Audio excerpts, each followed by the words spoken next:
बच्चों, मैं प्रिया राठौर आपके लिए क्लास 9th वालों के लिए, जैसा कि हमने प्रॉमिस किया था, वन शॉट लेकर आएंगे बायो के चैप्टर के। तो वो वन शॉट आज हम करने वाले हैं चैप्टर नंबर जो हमारा 6 है, वो उत्तक वाला चैप्टर, उसके बारे में आज हम देखेंगे। और बिल्कुल ये फिर से मैं कहूंगी, क्योंकि वन शॉट है तो वन शॉट उतना डिटेल में नहीं होते जितना डिटेल में क्लासेस होती है। तो फिर भी हम कोशिश करेंगे कि आपको, अगर जिन्होंने बिल्कुल चैप्टर नहीं पढ़ा है, उनको भी अच्छे से समझ में आ जाए। तो चलिए शुरू करते हैं आज के वन शॉट को, और इसको और अच्छे से पढ़ने के लिए आप हेल्प ले सकते हैं डिटेल लेक्चर की।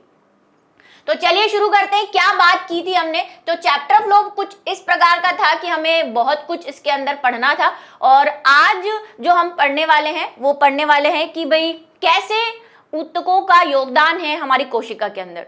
तो अगर हम बात करें कि हमने जीवों को दो कैटेगरी में बांटा हुआ है, एक हमने बांटा हुआ है एक कोशिकीय, और दूसरे होते हैं बहुकोशिकीय। एक कोशिकीय जो सिर्फ सिंगल सेल से बने होते हैं, जिनको हम क्या कहते हैं, यूनिसेल्युलर कहते हैं। तो यूनिसेल्युलर जो ऑर्गेनिज्म है, यूनिसेल्युलर ऑर्गेनिज्म है, उनकी क्या खासियत है? देखो, एक कोशिका बिचारी, जैसे अमीबा अगर हम एग्जांपल ले ले, एक ही कोशिका है उसके पास, तो दुनिया भर के काम उसी को करने हैं भाई। उसी को श्वसन करना है, उसी को पाचन करना है, उसी को चलना है, उसी को फिरना है, बहुत परेशानियां रहती है उसके पास। तो अगर कोई सिंगल सेल एनिमल है या एक कोशिकीय एनिमल है, तो उसको सारी प्रक्रिया है, जैसे कि अमीबा का एग्जाम्पल ले तो भोजन, गति, क्रिया, सब कुछ उसी को करना है भाई। लेकिन अगर हम बात करें बहुकोशिकीय जीवों की, तो बहुकोशिकीय जीवों में क्या, देखो बहुत सारी कोशिकाएं हो जाती है। अब आपको पता है, देखो एक घर है, उसमें अकेला एक आदमी रह रहा है, तो सारा घर का काम उसी को करना पड़ेगा, जैसे इसको करना पड़ रहा है। लेकिन घर में 2-4 मेंबर हो गए तो फिर काम बांट लिया जाता है कि चल तू ये कर लेना, तू झाड़ू लगा लेना, तू पोछा लगा लेना, है ना, जैसे कि बिग बॉस के घर में होता है। तो यहाँ पे जो है, जो मल्टी सेल्यूलर ऑर्गेनिज्म होते हैं, जो मल्टी सेल्यूलर ऑर्गेनिज्म होते हैं, उनमें कोशिकाओं में काम बढ़ जाता है। कुछ कोशिकाएं मिलके कुछ काम करेंगी, कुछ कोशिकाएं श्वसन करेंगी, कुछ कोशिकाएं पाचन करेंगी। तो हम ये कह सकते हैं कि जितने भी बहुकोशिकीय जीव हैं, उनमें श्रम विभाजन होता है। ये शब्द दे रखा है एनसीईआरटी के अंदर, और क्वेश्चन भी है कि बहुकोशिकीय जीवों में श्रम विभाजन क्यों होता है, एक कोशिकीय जीव में क्यों नहीं होता? भाई कोशिकाएं एक है बेचारी के पास, क्या श्रम विभाजन करेगी? तो यहाँ पे भाई श्रम विभाजन की क्षमता पाई जाती है बहुकोशिकीय जीवों में। तो अभी मैंने कहा कि देखो, मान लो ये 2 कोशिकाएं, 3 कोशिकाएं, ये कुछ काम कर रही है, फिर कोई दूसरे प्रकार की कोशिका है, वो कुछ और काम कर रही है, मान लो ये श्वसन कर रही है, ये पाचन कर रही है।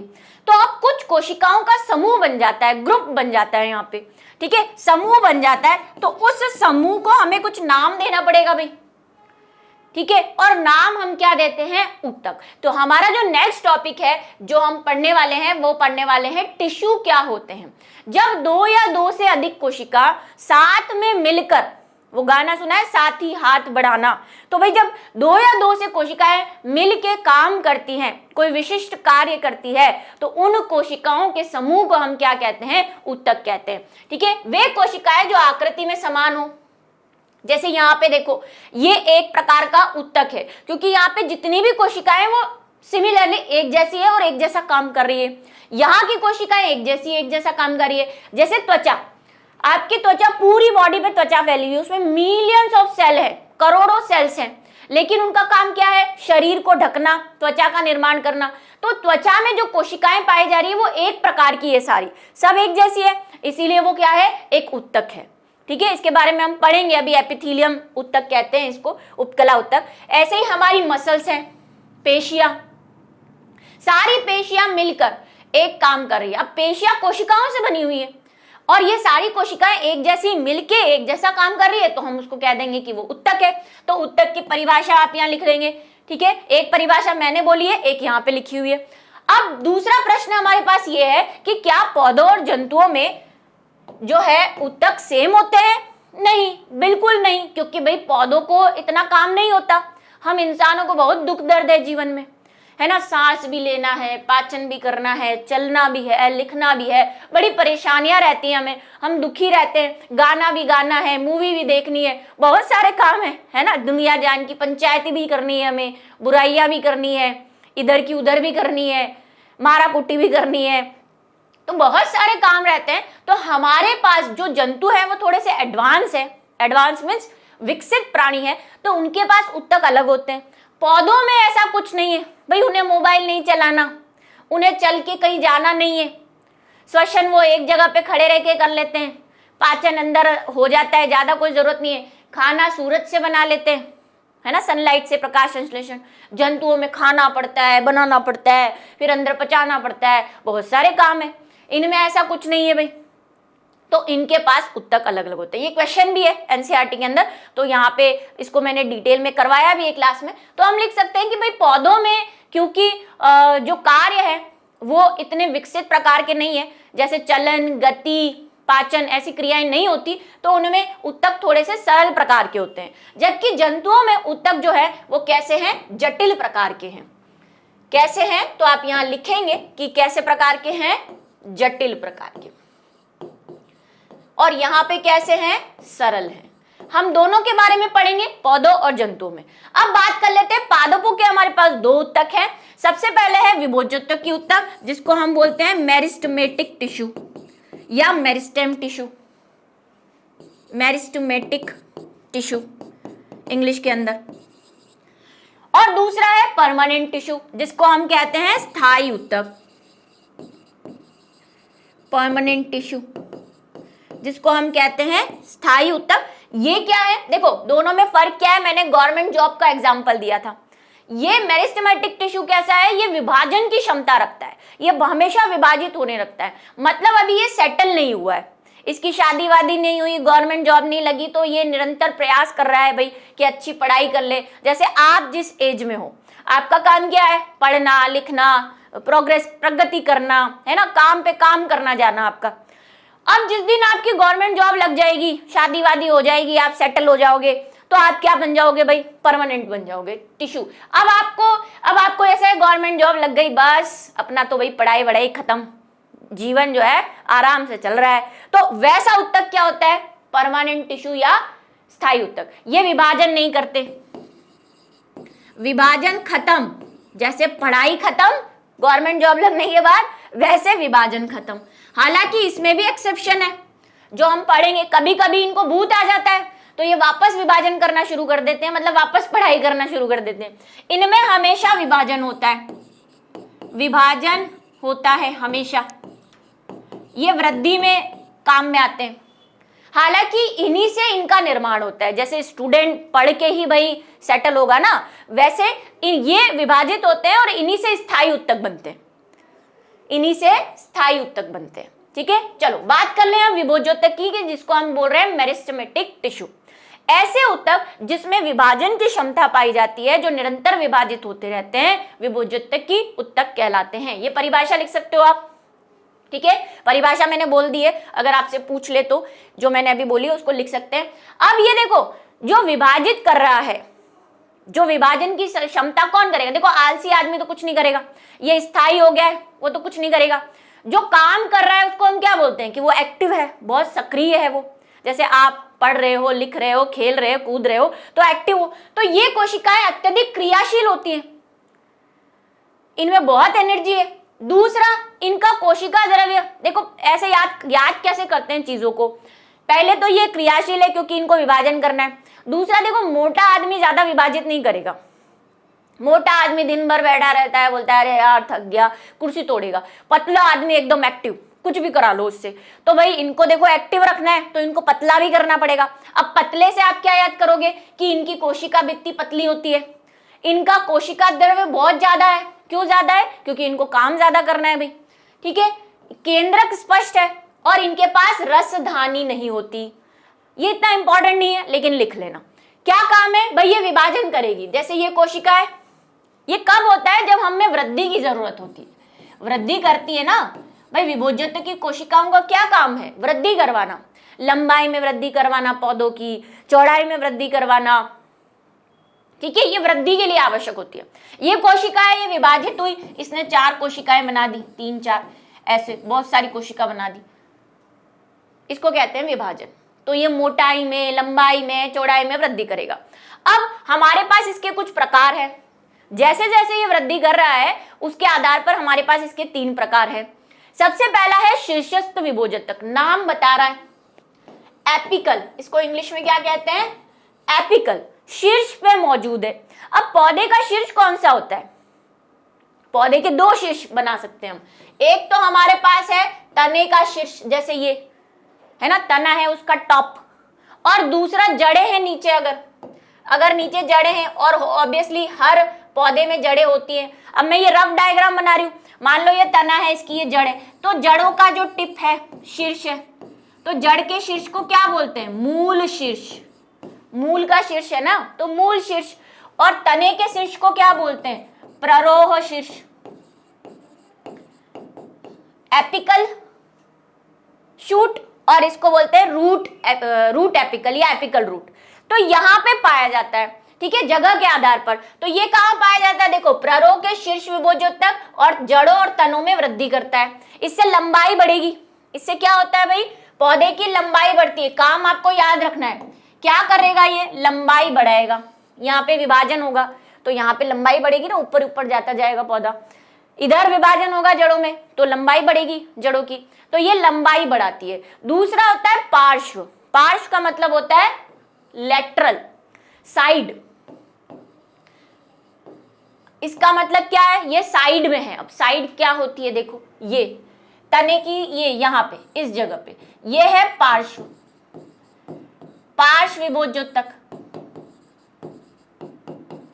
अब इसमें विभाजन होगा तो आपको क्या लग रहा है, क्या बढ़ेगा, अगर आपके यहां पे विभाजन हो रहा है तो ऐसे बढ़ोगे ना, ऐसे, तो ये क्या होगा भाई, ये क्या करता है, मोटाई में वृद्धि करता है, मोटाई में। तो ये देखो दोनों में परिधि, ये परिधि भाग में तने की भी और जड़ की भी परिधि भाग में पाया जाएगा, साइड में पाया जाएगा, और ये मोटाई में वृद्धि करता है। इसका एक उदाहरण क्या है हमारे पास, कैम्बियम, कैम्बियम किसको बोलते हैं, एधा को। ये एधा क्या करती है, पौधे के तने के मोटाई में वृद्धि करवाती है।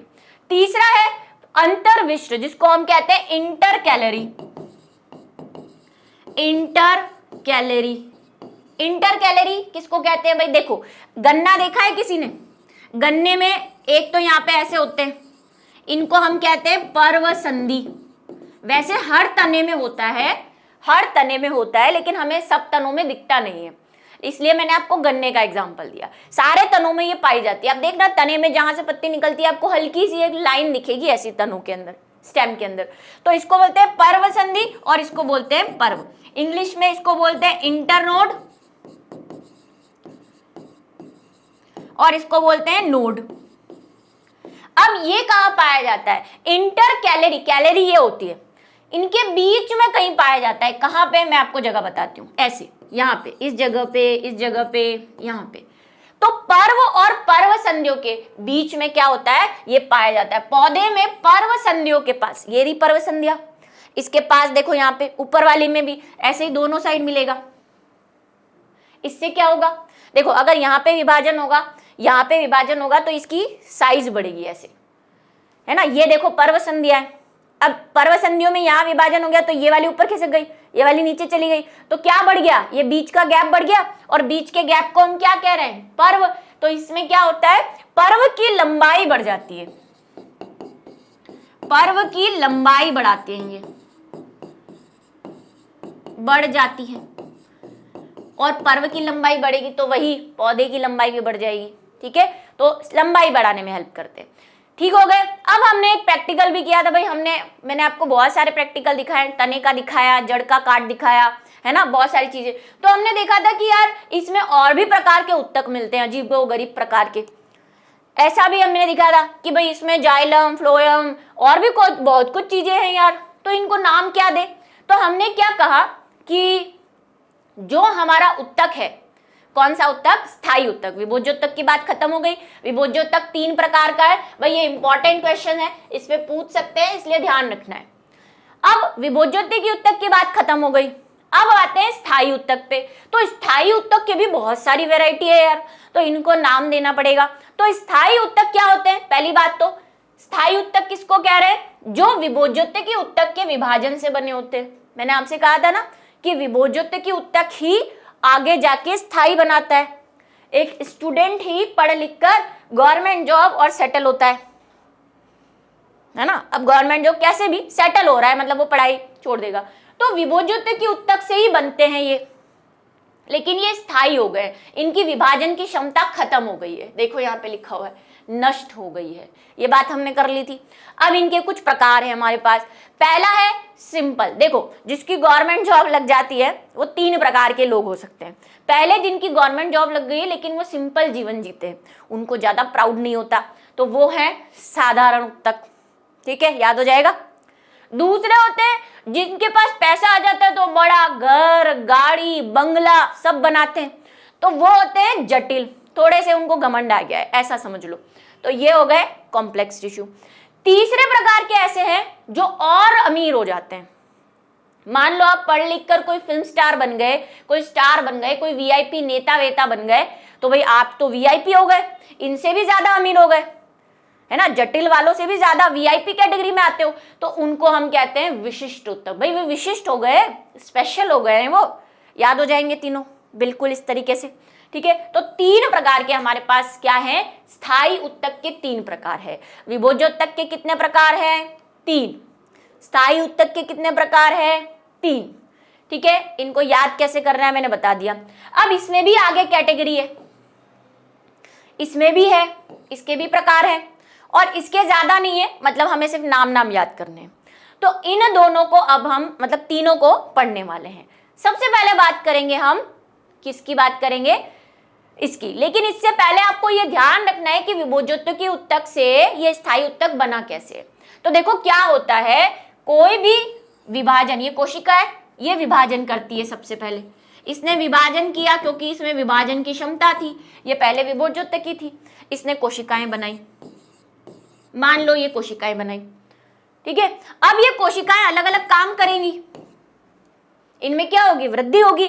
तो पहले ये क्या करती हैं, वृद्धि करती है, अपनी साइज में बड़ी होंगी, क्योंकि एक कोशिका से 4 बनी है तो भाई वो बहुत छोटी छोटी बनेगी। पहले तो ये अच्छी मोटी खासी खा पी के तैयार होंगी, उसके बाद इनका काम अलग अलग होगा, क्योंकि हम उत्तकों की बात कर रहे हैं, हमने कहा उत्तक उसी को कहेंगे जो भाई कोई समूह है कोशिका का, वो कोई विशिष्ट काम कर रहा है। तो अब ये सारी कोशिकाएं जरूरी नहीं है कि सेम काम करे, मान लो ये 2 कोई अलग काम करे, ये 2 कोई अलग काम करे। ठीक है, तो अब इनको काम के हिसाब से इनमें कुछ चेंज आएंगे, कुछ परिवर्तन आएंगे। जैसे कि मैंने आपको एक फोटोग्राफ बनाया था, उसमें देखो सारी कोशिकाएं एक जैसी थोड़ी ना थी, जैसे इसी डायग्राम में देख लो, इस वाले में। अब यहां वाली कोशिकाएं अलग है क्योंकि इनका काम अलग है। ठीक है, ये वाली कोशिकाएं अलग है क्योंकि इनका काम अलग है। तो ये अलग कैसे होंगी, ये अलग होंगी एक प्रक्रिया के द्वारा जिसे हम कहते हैं परिपक्वन। क्या कहते हैं, परिपक्वन।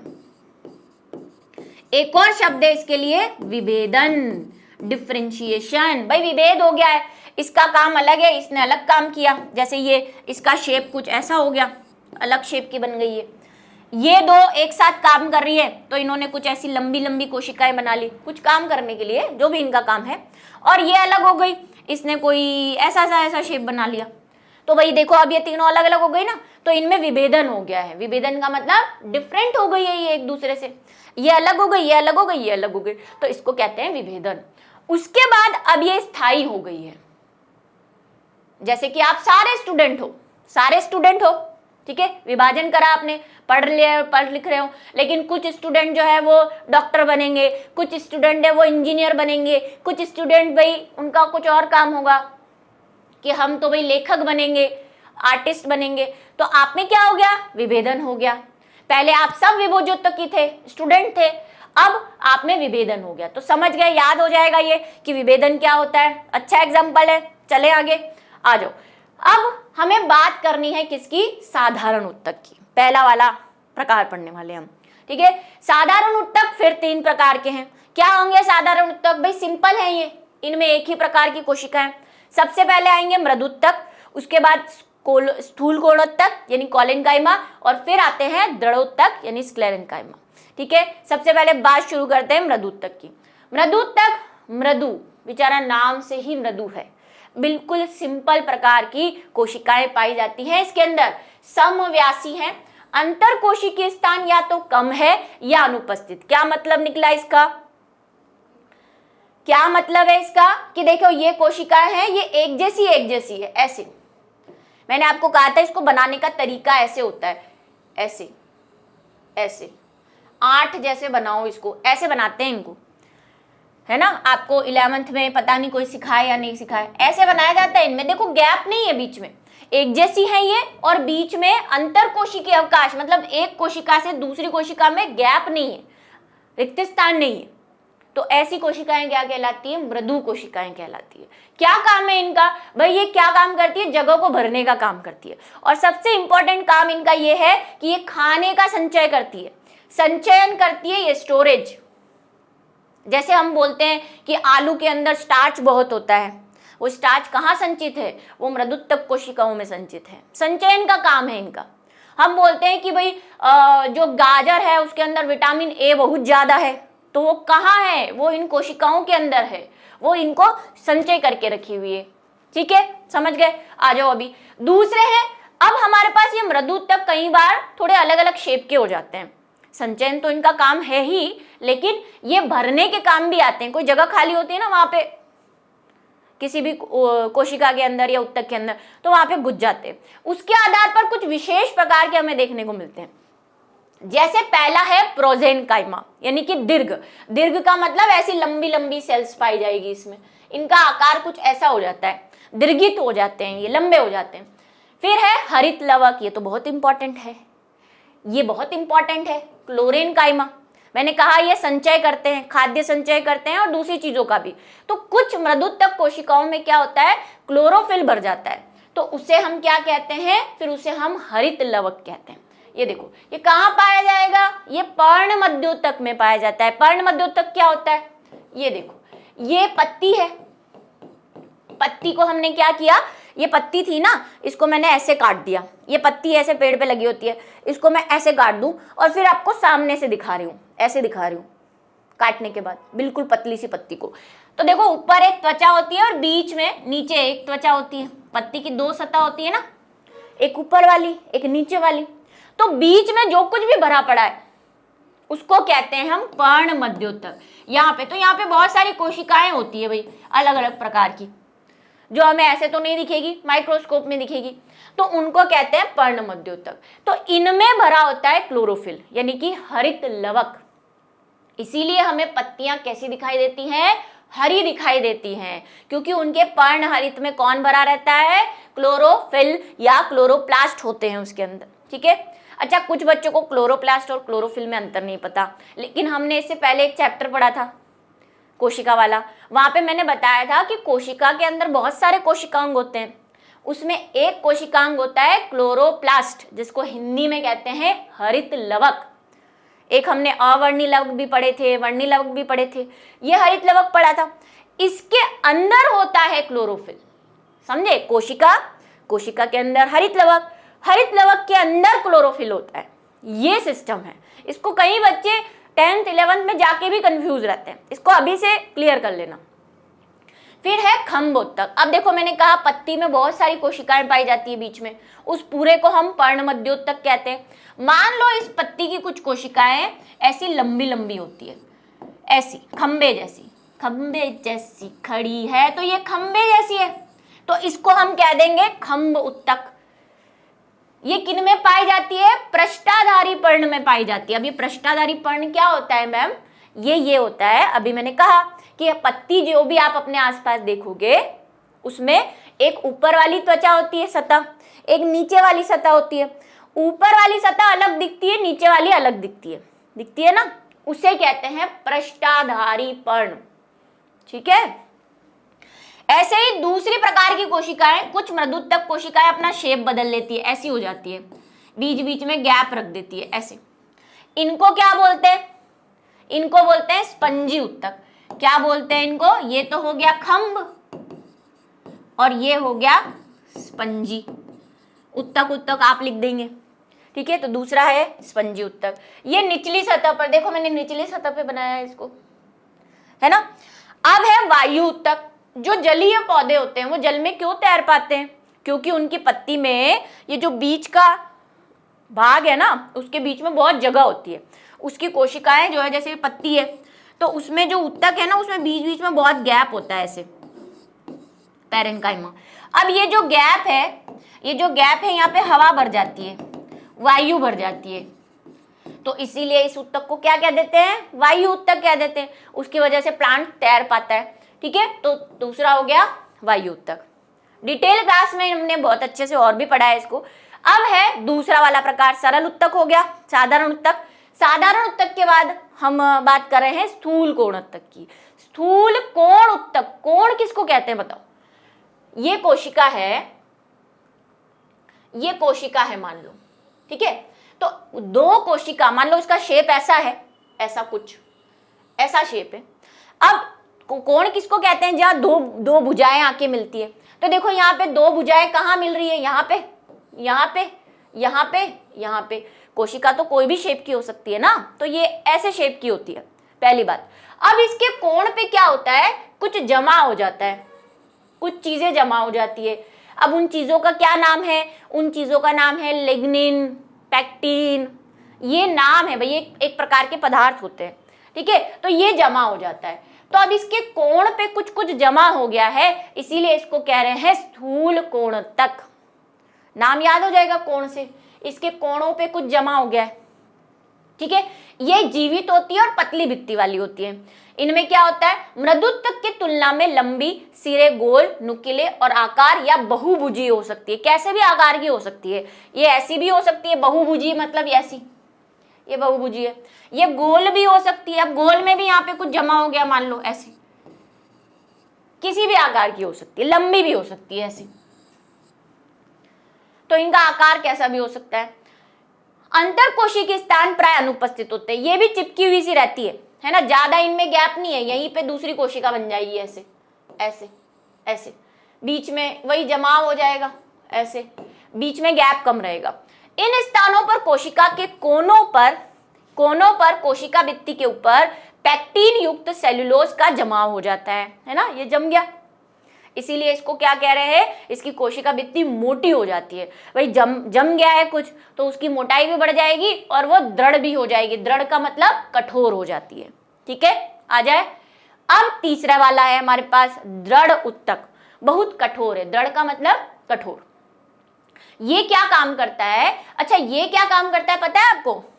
ये पौधे को यांत्रिक सहायता प्रदान करता है। क्या करता है? यांत्रिक सहायता। इसका कार्य क्या है? यांत्रिक सहारा प्रदान करता है। पौधे को देखा आपने, कितना भी तूफान आए, आंधी आए, ऐसे नहीं कि पौधा गिर जाता है, वो ऐसे झूलता है झूलता है झूलता है, फिर खड़ा हो जाता है। तो ये किसकी वजह से? स्थूल कोण उत्तक की। ऐसा ही एक दूसरा उत्तक है, ये भी यही काम करता है, पौधे को खड़ा रखने में हेल्प करता है। दृढ़ है क्योंकि ये मजबूत है। दृढ़ का मतलब मजबूत। तो ये मजबूत होता है और इसकी कोशिकाएं मृत होती है, जीवित नहीं है, मर जाता है बेचारा, इसकी कोशिका मर गई, मर के ये कठोर हो जाता है। ऐसा ये पौधे को भी कठोर रखेगा, एकदम आर्मी मैन की तरह। कोशिका भित्ति लिग्निन युक्त हो जाती है, इसमें लिग्निन भरा हुआ है, ठीक है। यांत्रिक सहायता प्रदान करती है, देखो आ गया ना। इसके फलस्वरूप प्रदान, जो कई प्रकार का दाब, पौधे पे कोई प्रेशर लग रहा है, दाब लग रहा है, खिंचाव हो रहा है, कोई संपीड़न मतलब कोई धक्का लग रहा है हवा से या किसी भी वजह से, आकुंचन है ना, मान लो पौधे कहीं कोई गाय वाय उसको ऐसे टल्ला दे के जा रही है, उसको आकुंचन हो रहा है, तो सहने का सामर्थ्य प्रदान करता है। ये उसको सहन शक्ति देता है कि वो इन चीजों से, रगड़ से, दबाव से बच सके।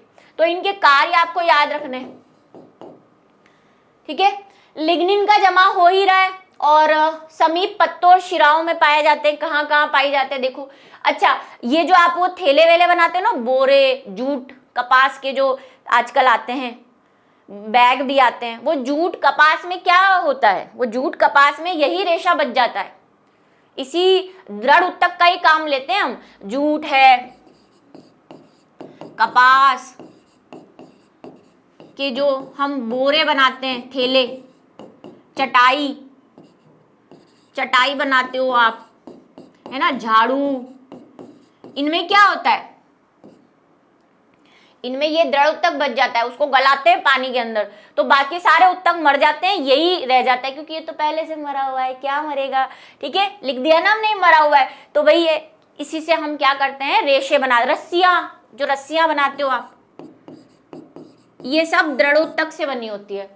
ठीक है, चले अब है जटिल। जटिल जो मैंने आपसे कहा भाई थोड़ा सा रिच हो गया है, अमीर हो गया है, वो साधारण वाले उत्तक से थोड़ा सा भाई उसने गाड़ी बंगला सब कुछ ले लिया है। तो अब जटिल उत्तक हमारे पास बस 2 प्रकार के, और बहुत इंपॉर्टेंट है, काम सारा इन्हीं के पास है। देखो 2 प्रकार के उत्तक है, ये अधिक प्रकार की कोशिकाओं से मिलकर बने होते हैं। एक से ज्यादा प्रकार की कोशिकाएं, एक जैसी कोशिकाएं नहीं है इनके पास, अलग अलग प्रकार की कोशिकाएं। जैसे मान लो एक कोशिका लंबी है, कोई ऐसे गोल है, कोई ऐसे ऐसी शेप की है, तो अलग अलग प्रकार की कोशिकाएं। उससे पहले जब हमने साधारण उत्तक पढ़ा था तो हमने कहा इसमें एक ही प्रकार की कोशिका है, सबका शेप एक जैसा होता है। यहाँ पे अलग अलग है तो उनको नाम भी फिर अलग अलग देना पड़ेगा।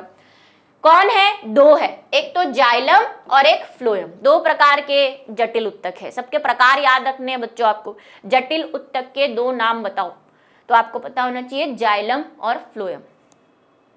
इसकी शॉर्ट ट्रिक मैंने बताई थी कि जाइलम में ज आता है, तो जाइलम में ज आता है तो ये क्या करता है, जल का परिवहन करता है, जल को एक जगह से दूसरी जगह ले जाने का काम करता है पौधों में। फ्लोएम में एफ आता है, फ्लोएम, फ्लोएम में क्या आ रहा है, एफ, तो एफ से क्या होता है, फूड यानी कि खाना। तो ये भोजन को एक जगह से दूसरी जगह ले जाने का काम करता है। इनके काम याद करने हैं आपको, क्या काम करते हैं दोनों। अब इन दोनों की बात कर लेते हैं। इनको क्या कहते हैं, इन दोनों को कॉमन फॉर्म में सहवन उत्तक भी कहते हैं। क्यों? सहवन का मतलब होता है किसी चीज को एक जगह से दूसरी जगह ले जाना, ये वही काम कर रहे हैं। जाइलम जल को एक जगह से दूसरी जगह ले जा रहा है, फ्लोएम फूड को एक जगह से दूसरी जगह ले जा रहा है, तो इसीलिए इनको क्या कहते हैं, सहवन उत्तक कहते हैं। और ये मिलकर सहवन बंडल का निर्माण करते हैं। अब ये क्या है, ये अलग ही दिख जाते हैं। जैसे कि मैंने अभी आपको एक डायग्राम बताया था, देखो ये देखो। अब ये जो जाइलम और फ्लोएम होते हैं ना, ये पौधे को जब हम काटते हैं, जैसे यहाँ पे भी देखो बड़े बड़े दिख रहे हैं आपको, ये तो हमने देखा, प्रैक्टिकल भी करा था। पौधे को काट के मैंने आपको माइक्रोस्कोप में दिखाया था, ये अलग ही बड़े बड़े छेद दिख रहे हैं आपको। यहाँ पे देखो ये जो आपको लाल लाल दिख रहे हैं, और इधर इस वाले में आपको ये जो ब्लू और रेड दिख रहे हैं, ये जाइलम फ्लोएम है। अब देखो पौधे में अलग ही दिख रहे हैं ना, ये दिख रहे हैं अलग, क्योंकि ये छोटे छोटे समूह में पाए जाते हैं। देखो ये समूह अलग है, ये अलग है, ये अलग है, ये अलग है, ये अलग है, सब अलग अलग है। तो क्योंकि ये बंडल में पाए जाते हैं, बंडल का मतलब गुच्छा, तो ये गुच्छों में पाए जा रहे हैं, इसीलिए इनको क्या कहते हैं, सहवन उत्तक। क्यों कहते हैं वो तो मैंने बता दिया। अब क्योंकि ये बंडल में है तो फिर हम इनको क्या कह देते हैं, सहवन बंडल कह देते हैं। ठीक है, समझ गए, समझ में आ गई। सहवन बंडल का निर्माण कर रहे हैं क्योंकि भाई ये बंडल की फॉर्म में पाए जाते हैं, बंडल बना लेते हैं, ये अपना अपना अलग अलग ग्रुप बना लेते हैं। स्थलीय वातावरण में रहने के ज्यादातर ये कहाँ मिलेंगे आपको, ऐसे पौधों में मिलते हैं जो स्थल पे रहते हैं, लैंड पे रहते हैं। पानी वालों में ज्यादा नहीं मिलते क्योंकि वो तो वैसे ही पानी में है, उनको क्या सहवन करना है। ठीक है, चलो ये देखो सारे भागों में मिलेंगे आपको। अगर हम जड़ काटेंगे, देखो ये जड़ काटी, इसमें देखा तो इसमें भी मिल रहे हैं, ये जाइलम, ये फ्लोएम, ये रेड वाला जाइलम है और ये फ्लोएम है। जब हम बीच का हिस्सा काटेंगे तने का, तब भी हमें दिख रहे हैं। देखो अब तो बिल्कुल बंडल की फॉर्म में दिख रहे हैं, है ना, ग्रुप में। और जब पत्ती काटेंगे तो पत्ती में भी दिख रहा है। पत्ती में ज्यादा नहीं होते, पत्ती में बीच वाली जो आपकी शिरा होती है ना, पत्ती की शिरा किसको कहते हैं, ये पत्ती है, इसमें बीच में आपको एक बड़ी सी शिरा दिखती है, इसको बोलते हैं मध्य शिरा। तो इसको काटेंगे ना तो यहां पे दिखेंगे आपको, ये देखो ये ऐसे, ये मोटा सा भाग है ना, ये शिरा है इसकी, तो ये शिरा में दिखते हैं। प्लस जब आप कोई लकड़ी काटते हो तो लकड़ी में हम जो मेन चीज फर्नीचर बनाने के लिए काम में लेते हैं वो जाइलम ही काम में लेते हैं। जब तना सूख जाता है तो उसका जाइलम ऐसा हो जाता है डार्क कलर का, तो इसी हिस्से को काम में लेते हैं। बार बार बल्कि लकड़ी को तो घिस घिस के बाहर निकाल लेते हैं काट के, देखना जो फर्नीचर बनाते हैं बीच वाले हिस्से को काम में लेते हैं क्योंकि वहां पे जाइलम होता है। तो लकड़ी कौन बनाता है, पौधों की जाइलम बनाता है। ठीक है, चले अब है जाइलम की बारी। जाइलम जो है मैंने कहा अलग अलग कोशिकाओं से मिलकर बना होता है, तो इसमें इन प्रकार की कोशिकाएं पाई जाती है। पहली तो पाई जाती है ट्रैकिड, फिर ट्रैकिड इंग्लिश नाम है, हिंदी नाम वाहिनी का है, इसका इंग्लिश नाम है वेसल। ठीक है। जाइलम पैरेन्काइमा और जाइलम फाइबर रेशे भी बने होते हैं।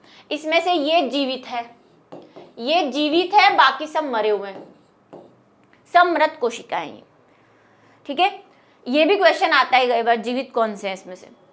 ट्रैकिड वाहिकाओं की कोशिका भित्ति मोटी होती है। अब ये जो ट्रैकिड और वाहिका है ना, इनकी कोशिका भित्ति कैसी होती है, देखो ट्रैकिड कैसे होते हैं, ट्रैकिड ऐसी होती है लंबी, और वाहिका नली जैसी होती है, ऐसी एक कोशिका दूसरी कोशिका से ऐसे जुड़ी हुई रहती है, ये वाहिका है, वेसल, और ये ट्रैकिड है। तो इनकी कोशिकाएं भित्ति कैसी होती है, कोशिका भित्ति मतलब ये इनकी कोशिका भित्ति है, ये एक कोशिका है, तो ये मोटी होती है और मृत होती है। ये बात मैंने बोल दी, सब मृत है, सिर्फ जाइलम पैरेन्काइमा जीवित है। इस पे क्वेश्चन आता है, वाहिकाओं की संरचना नलिकाकार होती है, ये देखो मैंने नली जैसी बनाई है, ठीक है। ये क्या करती है, पानी और खनिज लवणों का क्या करती है, सेवन करती है, क्योंकि जाइलम यही कर रहा है, पानी ले जा रहा है ना जाइलम, तो उसका हेल्प कौन कर रहा है, ये दोनों कर रही है, ठीक है। और दूसरी बात, पानी जा रहा है तो पानी में मिनरल्स भी तो घुले हुए हैं, खनिज भी तो घुले हुए हैं, तो वो भी जा रहे हैं। पैरेन्काइमा क्या करता है, देखो पैरेन्काइमा का हिंदी है मृदुतक, अभी हमने मृदुतक पढ़ा था ऊपर, उसका इंग्लिश देखना, वहां पे पैरेन्काइमा लिखा हुआ है। तो भाई मृदुतक का काम भी पढ़ा था, संचय करता है, तो यहाँ पे भी देखो भोजन संग्रह कर रहा है, खाना स्टोर करके रख रहा है, ठीक है। जाइलम फाइबर मुख्यतः सहारा देने का काम करते हैं, ये रेशे होते हैं, ऐसे लंबे लंबे रेशे होते हैं। अब इनका काम क्या है, कुछ नहीं, ये सहारा देते हैं पौधों को ताकि वो गिर ना जाए, है ना, खड़ा रहे, ये सब इस हेल्प में काम में आते हैं। ये देखो ये रही आपकी ट्रैकिड, ये वाहिका, ये जाइलम पैरेन्काइमा, और ये सब मिक्स है, ये फ्लोएम है। अभी फ्लोएम की बात करते हैं। अब बात कर लेते हैं फ्लोएम की। फ्लोएम क्या कर रहा है, फूड, एफ से फूड, खाने का परिवहन कर रहा है। ये भी अलग अलग प्रकार की कोशिकाओं से मिलकर बना होता है। जैसे कौन कौन सी है, 5 अवयव है इसके अंदर, जिसमें पहला है चालिनी कोशिकाएं, चालिनी नलिकाएं जिसको सीव ट्यूब कहते हैं, साथी कोशिकाएं, फ्लोएम पैरेन्काइमा और फ्लोएम रेशे। ये पूछते हैं बच्चों, क्वेश्चन आता है ऐसे आपके 9th क्लास में कि फ्लोएम किस प्रकार के कोशिकाओं से मिलके बना होता है, या फ्लोएम के कितने अवयव हैं, 5 अवयव है, ठीक है। कई बुक्स 4 ही लिखती है, उसमें वो क्या करती है, चालिनी कोशिकाएं और चालिनी नलिकाओं को एक बना देती है, और ये सच भी है, ये चालिनी कोशिकाएं आगे जाके चालिनी नलिकाएं बनाती हैं, इसीलिए, ठीक है। तो कई बार हो सकता है आपको 4 ही मिले। अब ये होती क्या है चालिनी नलिकाएं, देखो चालिनी कोशिकाएं या नलिकाएं क्या होती है, ऐसी कोशिकाएं होती है। अब इनमें क्या होता है, इनमें ये एक कोशिका है, ये दूसरी है ना। अब क्या होता है, इनमें 2 कोशिकाओं के बीच में जो जगह है ना, वहां पे छेद हो जाते हैं ऐसे। तो चालिनी का मतलब क्या होता है, छलनी, जो चाय छानने की छन्नी होती है ना, वैसी छन्नी। तो अब इसमें छेद हो गए तो ये छन्नी की तरह हो गई है, इसमें सब कुछ छन जाता है, इधर भी छन जाता है। तो ऐसे इसीलिए इसको क्या बोल देते हैं, चालिनी नलिका, क्योंकि नलिका जैसी तो दिख ही रही है आपको। तो चालिनी नलिका, और बनती किससे है, ये चालिनी कोशिकाओं से। ये एक चालिनी कोशिका है, चालिनी कोशिका, ये भी कोशिका है चालिनी कोशिका, ये भी चालिनी कोशिका है। लेकिन जब सारी चालिनी कोशिका एक के बाद एक के बाद एक के बाद जम जाएगी तो ये नली जैसी बन जाती है, इसलिए इसको क्या बोल देते हैं, चालिनी नलिका बोल देते हैं, ठीक है। और क्या होंगे, साथी कोशिकाएं होती है। साथी कोशिकाएं कहाँ होती है, इसके पास में, इसके साथ रहती है, ये ऐसे रहती है, ऐसे चिपकी हुई इससे। इसमें केंद्रक भी होता है, ठीक है। और पैरेन्काइमा तो आप समझ ही गए हो, मृदुतक नॉर्मल जैसा उसमें था, जाइलम वाले में नॉर्मल सेल्स ऐसी वाली। और फ्लोएम रेशे जैसे हैं, ये वो डायग्राम देख लो इधर वाला, ये देखो ये फ्लोएम का है, ये आपको दिख रही है, देखो छेद दिख रहे हैं इसमें, यहाँ पे देखो ये बनाया हुआ भी है जाली जैसा। तो ये है चालिनी नलिका, ये हो गई इसकी साथी कोशिकाएं जिसको सह कोशिकाएं भी कहते हैं, ठीक है। और ये आपका पैरेन्काइमा हो गया, ये वाला ब्लू वाला, ठीक है। ये भी सह कोशिकाएं, ये भी सह कोशिकाएं, ये सब सह कोशिकाएं हैं जो चालिनी नलिकाओं से चिपकी हुई है, साथ साथ रहती हैं, इसलिए इनको साथी या सह कोशिकाएं कहते हैं, ठीक है। हो गया काम बस। और रेशे तो रेशे जैसे होंगे, जो नॉर्मल ऐसे लंबे से। चालिनी नलिकाएं छिद्रिल भित्ति वाली होती है, बना दी हमने छिद्रिल भित्ति, इनकी कोशिका भित्ति छिद्रिल और नलिका जैसी है। ठीक है, भोजन को पौधे के विभिन्न भागों में क्यों है ये छनी हुई, ताकि आराम से जो खाना है पौधे का वो ऊपर नीचे आगे पीछे जाता रहे। फ्लोएम रेशे छोड़कर फ्लोएम कोशिकाएं जीवित होती है। इसमें भी कौन जीवित है, इसमें कौन जीवित है, फ्लोएम रेशों को छोड़ के, फ्लोएम रेशों को छोड़ के सब जीवित है। फ्लोएम रेशों को छोड़ के सारी कोशिकाएं जो है वो जीवित होती है। ठीक है, अब विशिष्ट, विशिष्ट क्या बताया था, वीआईपी लोग, कुछ ज्यादा ही अमीर हो गए, वो अमीर से भी अमीर हो गए, सुपरस्टार नेता ऐसे बन गए जिनके पीछे हम भागते हैं, तो वो विशिष्ट है। विशिष्ट में ज्यादा कुछ नहीं करना, ये कुछ स्पेशल काम करती है। भाई अब सुपरस्टार है तो उसका अलग काम है, कोई मिनिस्टर है तो उसका अलग, कोई राष्ट्रपति है तो उसका अलग काम है भाई, तो काम इनके अलग है। उसमें 3 प्रकार की कोशिकाएं हैं। पहली है स्त्रावी, ये कुछ ना कुछ सिक्रीशन करती रहती है, कुछ स्त्रावित करती रहती है ना। जैसे मान लो आपने किसी पौधे को काटा, आंकड़े का पौधा देखा है, उसको काटते हैं, उसमें व्हाइट कलर का दूध जैसा कुछ निकलता है, तो कुछ कोशिकाएं जो कुछ सिक्रीशन करती रहती है, जैसे मोम जैसा कुछ निकाल रही हैं या रबड़ जैसा कुछ निकाल रही है। रबड़ हम ऐसे ही तो बनाते हैं, पौधे के तने को काटते हैं, उसमें से जो पदार्थ निकलता है उसी से तो रबड़ बनाते हैं, तो रबड़ वगैरह स्त्रावित करती है। ग्रंथिल उत्तक, मकरंद कोशिकाएं जो आपकी होती है, मकरंद किसको कहते हैं, मकरंद किसको कहते हैं भाई, भंवरा जो है वो फूल का क्या खाता है, पीता है, मकरंद, नेक्टर।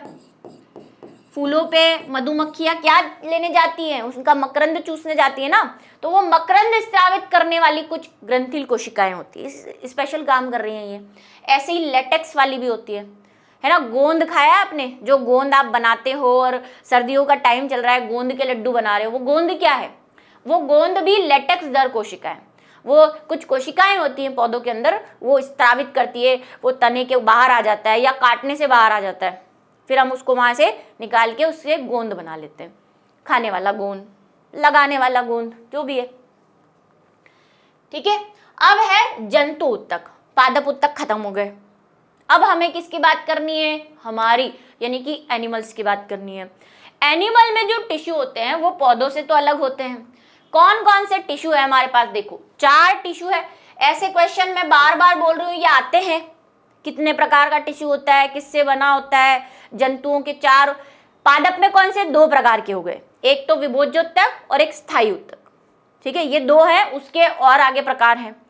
जंतुओं में 4 प्रकार के उत्तक हैं। पहला है उपकला उत्तक, इसको क्या बोलते हैं, इसको बोलते हैं एपिथेलियल टिश्यू। इंग्लिश में क्या बोलते हैं इसको, एपिथेलियल टिश्यू।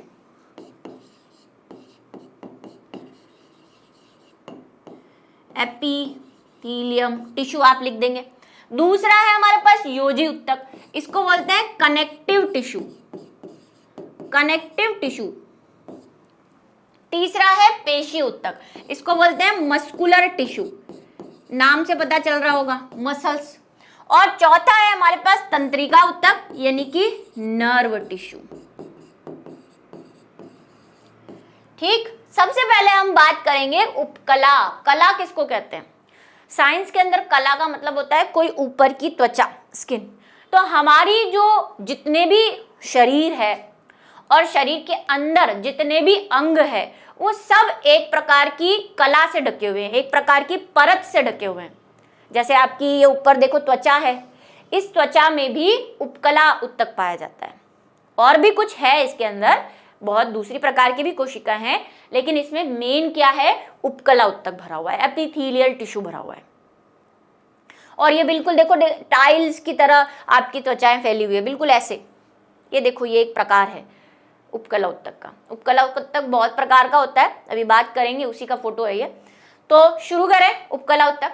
उपकला उत्तक क्या होता है भाई, ये बाहरी रक्षात्मक आवरण आपको दे रहा है।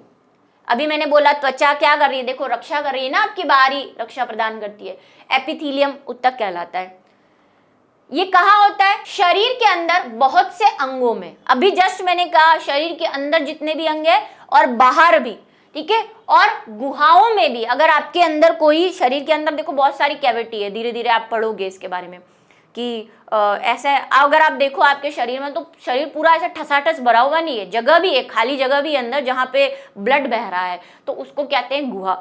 तो गुहाओं के अंदर, शरीर के अंदर जितने भी अंग है, आपके बाहर सब जगह एपिथेलियम आपको मिलेगी। ये भिन्न भिन्न प्रकार के शारीरिक तंत्रों एक दूसरे से अलग करने का काम करती है। आपके सारे अंग एक दूसरे में मिक्स नहीं हो जाए, इसीलिए ये क्या होती है, उनको अलग अलग करने का काम करती है। त्वचा में बोला मैंने, त्वचा मुंह के अंदर, ये तो हमने देखी भी है। आपको प्रैक्टिकल याद है जब मैंने आपको गाल की कोशिकाएं दिखाई थी, जंतु कोशिकाएं दिखाई थी, जब इससे पहले वाले चैप्टर के अंदर प्रैक्टिकल किया था हमने, चिक सेल्स दिखाई थी, यहाँ से मैंने कुछ सेल्स निकाली और आपको दिखाई थी। तो मुंह के अंदर भी जो पहली परत थी, जो आपने वो कोशिकाएं देखी थी ब्लू कलर की, अगर जिसने नहीं देखी है तो लर्न एंड शेयर पे जंतु कोशिकाएं या गाल की कोशिकाएं लर्न एंड शेयर करके टाइप कर देना, आ जाएगा। ठीक है, तो हमने ऐसे प्याज की कोशिकाएं भी देखी थी हमने, तो वहां पे दोनों प्रैक्टिकल आसपास ही हैं वैसे। तो त्वचा और मुंह के अंदर एपिथेलियम होती है। हमारी जो इंटेस्टाइन है, आहार नाल है पूरी, जहाँ पे खाना पचता है, उसके अंदर हमारी जो ब्लड वेसल्स हैं उसके अंदर, देखो आपको पूछ सकते हैं एपिथेलियम टिश्यू कहाँ पाया जाता है या उपकला उत्तक कहाँ पाया जाता है, तो ये उदाहरण है सारे, कहाँ कहाँ पाया जाता है। सबकी दीवारों पे मिलेगा, स्तर, स्तर का मतलब दीवारें उनकी बाहर, क्योंकि ये तो लेयर बना रही है ना। वृक्कीय नली एपिथेलियम उत्तक से बनी होती है। अब है संरचना कैसी होती है इसकी, तो देखो संरचना में कुछ नहीं, सिंपल सेल्स होती हैं ये। अब इनका शेप कोई भी हो सकता है, शेप के आधार पे ये अलग अलग प्रकार की होती है। ऐसे बिल्कुल पास पास चिपकी हुई रहती है ये, बिल्कुल ऐसे एक दूसरे से सटी हुई, फर्श की तरह, है ना। फर्श बिछा हुआ रहता है ना जमीन पे, एकदम टाइल एक दूसरे से चिपकी हुई। फर्श में तो फिर भी हम बीच में सीमेंट लगाते हैं, यहाँ पे तो वो जगह भी नहीं है, कुछ चिपकने के लिए जगह भी नहीं है, बिल्कुल एक जैसी अनवरत परत। अनवरत मतलब बीच में कोई भी गैप नहीं है। इन परतों के बीच चिपकने वाला पदार्थ कम होते हैं, है ना। जैसे मैंने कहा फर्श के बीच में तो आप सीमेंट लगा रहे हो, यहाँ पे सीमेंट भी कम है भाई, कम स्थान होता है। अब उसको ऐसे लिख मत देना यहाँ पे सीमेंट, है ना, याद करने के लिए बताया है मैंने। वो सभी एपिथेलियम एक बाहर या रेशेदार आधार झिल्ली नीचे के रहने वाले। सीमेंट की जगह यहाँ पे लिखा हुआ है, देखो चिपकने वाला पदार्थ। बच्चे बोलेंगे मैम फिर क्या लिखे, ये लिखा हुआ है, चिपकने वाला पदार्थ लिखना है, सीमेंट नहीं लिखना। उत्तकों से अलग करती है, ठीक है, ये तो हमने देख लिया अलग अलग करेगी। अब बात कर लेते हैं किसकी, इसके प्रकार कौन कौन से हैं भाई हमारे पास। इसके बाद हमारे पास 3 प्रकार देखने को मिलेंगे। पहली है शल्की उपकला। शल्की का मतलब होता है पेपर जैसी, पतली, ठीक है, पेपर जैसी। उसका सबसे बड़ा बेस्ट एग्जांपल हमारे पास वही हमारी त्वचा की जो स्किन है। अभी सर्दियां आ रही है, देखा होगा आपने कैसी पतली पतली सी स्किन निकल जाती है सर्दियों में, है ना, शल्क जैसी, पेपर जैसी।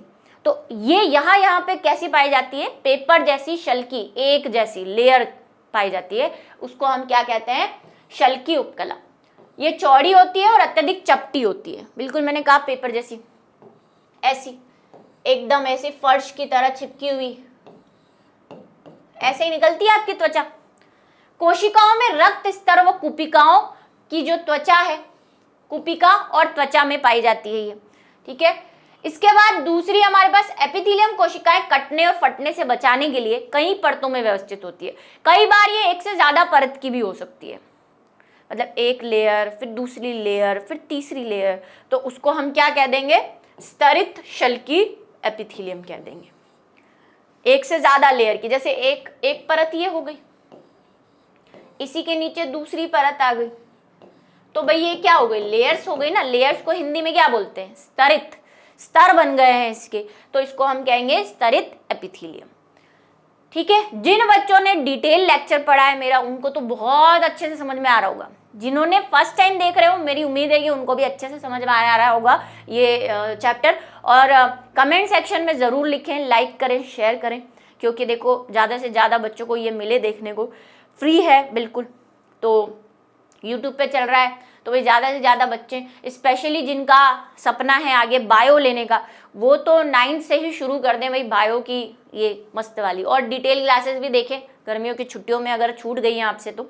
वैसे मैं पूरी कोशिश कर रही हूँ कि अच्छे से इस वन शॉट को कराऊँ, लेकिन देखो वन शॉट में हमें वही थोड़ा सा समय ध्यान रखना होता है, ज़्यादा लंबा ना हो जाए। तो बिल्कुल इतना डिटेल में नहीं हम पढ़ाते जितना हमारी नेचुरल क्लास में पढ़ाते हैं, पर मेरी कोशिश है कि आपको सब समझ में आ जाए। अब दूसरी है घनाकार, नाम बता रहा है भाई इसका, क्यूब। इसकी कोशिकाओं का शेप कैसा है? ऐसा, क्यूब जैसा है, घन जैसा है, ऐसा घनाकार कोशिकाएं हैं ये।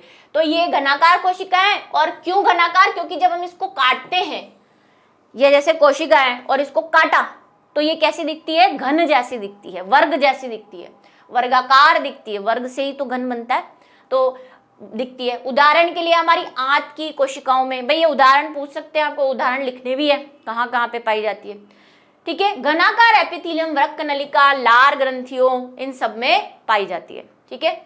तीसरी है हमारे पास स्तंभाकार। स्तंभ का मतलब क्या होता है? खंबा। अब ये ऐसी लंबी लंबी है, ऐसी ऐसी लंबी लंबी कोशिकाएं, खंबे जैसी। इनकी क्या खासियत है पता है? एक तो ये लंबी है, दूसरा इनका जो केंद्रक है कोशिका का, सारी कोशिकाएं तो है तो केंद्रक भी होगा, तो इसका केंद्रक नीचे आधार पे मिलता है हमें। ये स्पेशलिटी है इसको पहचानने की। आधारी क्षेत्र में क्या होता है? एक अंडाकार केंद्रक होता है। और कैसी होती है ये? चौड़ी होती है और लंबी भी होती है। ये कहाँ मिलती है? श्वास नाल में मिलती है। इसके ऊपर कभी कभी आपको ऐसे सीलिया भी मिल सकते हैं। सीलिया क्या होते हैं? चलने में हिलते हैं ये ऐसे, है ना, बालों जैसी संरचनाएं होती है, उसको सीलिया कहते हैं। ये एपिथेलियम कोशिकाएं प्राय ग्रंथिल कोशिकाओं के रूप में अतिरिक्त विशेषता अर्जित करती है। ये कहाँ पाई जाती है? जहाँ पे कोई ग्रंथिल प्रकार का उत्तक, जैसे मैंने अभी कहा था मकरंद निकलता है फूलों से, तो मकरंद की जो कोशिकाएं हैं उनमें जनरली आपको कौन सी वाली कोशिकाएं मिलेंगी? स्तंभाकार कोशिकाएं मिलेंगी। और भी है लेकिन स्तंभाकार भी मिलेंगी उनके अंदर, तो ग्रंथिल उत्तकों में मिलेंगी आपको, ठीक है। इसीलिए इसको क्या कहते हैं? ग्रंथिल एपिथेलियम भी कहते हैं, क्योंकि इससे कुछ ना कुछ स्रावित हो रहा है। अब है संयोजी उत्तक। पहला वाला हो गया, पहला वाला क्या था? उपकला उत्तक। दूसरा क्या है? संयोजी उत्तक, या जिसको योजी उत्तक भी कह रहे हैं। तीसरा क्या है? पेशी उत्तक। चौथा क्या है? तंत्रिका उत्तक। तो अभी हमने एक पढ़ लिया, दूसरा नंबर आया है भाई। दूसरा क्या है? संयोजी उत्तक। इसी को योजी भी कहते हैं, इसी को योजी भी कहते हैं, और इंग्लिश में तो मैंने आपको बता ही दिया, कनेक्टिव। कनेक्ट कर रहा है, देखो नाम बता रहा है। कनेक्ट करना मतलब क्या होता है? एक चीज को दूसरी चीज से जोड़ना। अब आपके शरीर में देखो कितना सब कुछ है, सारे अंग है। इन सब को अगर आपस में कोई बातचीत करनी हो, कोई कामकाज करना हो, कोई चीज इधर से उधर पहुंचानी हो, तो कैसे पहुंचाए? तो कैसे पहुंचाता है भाई? आपके ब्लड से, रक्त से। तो हमारे शरीर में कुछ ऐसे उत्तक हैं जो एक चीज को दूसरी जगह पे पहुंचाने का, दूसरे अंगों से कामकाज करने में जो कोऑर्डिनेशन है, जो संबंध है, जो कनेक्शन है, वो बिठाने का काम करते हैं। जिसमें एक ब्लड बता दिया मैंने, वो इसी के अंदर आता है। और भी बहुत सारी चीजें होती है जिसके बारे में अभी हम पढ़ेंगे। तो कनेक्टिव टिश्यू का क्या काम होता है? विभिन्न अंगों को एक दूसरे से संबंध स्थापित करना, या क्या करना? कनेक्ट करना, संबंध बनाना, उनमें योजक बनाना, ठीक है। संयोजी उत्तक की कोशिकाएं आपस में कम जुड़ी होती है, ये बहुत लूज होते हैं। जैसे एक कोशिका यहाँ है तो एक यहाँ, एक यहाँ तो एक यहाँ, इनमें कोई कनेक्शन नहीं है, अलग अलग रहती है, फ्री। देखो ब्लड देख ही रहे हो कैसे घूमता रहता है इधर उधर। अंतर कोशिकीय अधात्री में धसी होती है। अब देखो ये कोशिकाएं इसकी सारी अलग अलग है, तो बीच में एक पदार्थ पाया जाता है। बीच में क्या मिलेगा? एक पदार्थ मिलेगा, ऐसे द्रव जैसा, पानी जैसा। इसको कहते हैं अधात्री। और इसी अधात्री में ये कोशिकाएं धसी हुई रहती हैं। ये कोशिकाएं, आपका ब्लड भी ऐसे ही रहता है, ब्लड भी ऐसे ही रहता है। ब्लड के अंदर आरबीसी, डब्ल्यूबीसी पढ़े हैं आप, वो ऐसे घूमती रहती है और ये अधात्री बना देता है। एक लिक्विड होता है, उसके अंदर सारी कोशिकाएं घूमती रहती है। ब्लड लिक्विड जैसा होता है ना, इसीलिए, ठीक है। तो ये अधात्री होती है। अधात्री जेली की तरह होती है, ये जेली जैसी है, थोड़ी सी लिक्विड है ना, सघन कठोर भी हो सकती है, कई बार ये हार्ड भी हो सकती है। क्योंकि अभी अब मैं इसी में आपको बोन पढ़ाऊंगी, हड्डी, तो आप कहेंगे यार हड्डी तो द्रव नहीं है मैम, वो तो लिक्विड है। तो कई बार ये कठोर भी हो सकता है। हड्डियां भी हमें एक दूसरे से जोड़ने का काम कर रही है ना, हाथ की दोनों हड्डियां जुड़ी हुई हैं, शरीर जुड़ा हुआ है, वरना हम ऐसे होते है ना, लटक रहे होते हैं, हमारा कंकाल हमें खड़ा रखा हुआ है। यह अधात्री जेली की तरह है, सरल सघन हो सकता है और इसकी प्रकृति कैसी होती है, विशिष्ट संयोजी उत्तक के कार्य के अनुसार बदलती रहती है। जैसा जैसा काम वैसी वैसी संरचना इनकी, है ना, जैसा काम वैसा नाम, हो गया ना।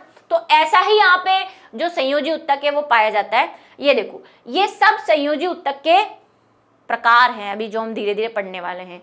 कुछ देखो रेशे जैसे हैं, कुछ अलग शेप के हैं। ऑरेंज वाले को देखो, ये हमारी जो है सूक्ष्म बृहद कोशिकाएं हैं। ये हमें ना रोगाणु आती है, बॉडीगार्ड की तरह होती है हमारे ब्लड के अंदर, कोई भी बाहर ऐसे घूमती रहती है हमारे ब्लड के अंदर।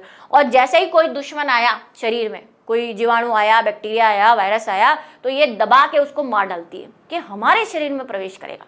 ऐसे ये WBC यही काम करती है, क्योंकि WBC के बहुत सारे प्रकार होते हैं, उसमें एक प्रकार ये भी है। हमें पढ़ने नहीं है WBC के प्रकार, लेकिन जस्ट मैं आपको बता रही हूँ। ऐसे ही कुछ प्लाज्मा कोशिकाएं भी होती हैं, संपेशी कोशिका भी। तो ये डायग्राम आपको NCERT के अंदर दे रखा है, ये संयोजी उत्तक का है। जैसे सबसे पहला हमें पढ़ना है ब्लड। ब्लड की बात करेंगे भाई हम, जो मैंने एक एग्जांपल आपको पहले ही दे दिया था। ब्लड कैसा होता है, द्रव्य होता है। तो क्वेश्चन ऐसे आता है कि तरल संयोजी उत्तक कौन सा है। तो मैंने कहा ब्लड हमारे बॉडी को कनेक्ट करके रख रहा है एक दूसरे से, तो है तो कनेक्टिव टिश्यू, संयोजी उत्तक है। लेकिन कैसा है, द्रव्य है, लिक्विड फॉर्म में। तो ये एक तरल अधात्री होती है। इसका जो मैट्रिक्स है ना, इसकी जो अधात्री है, अधात्री मैंने क्या बोला कि एक ऐसा पदार्थ है।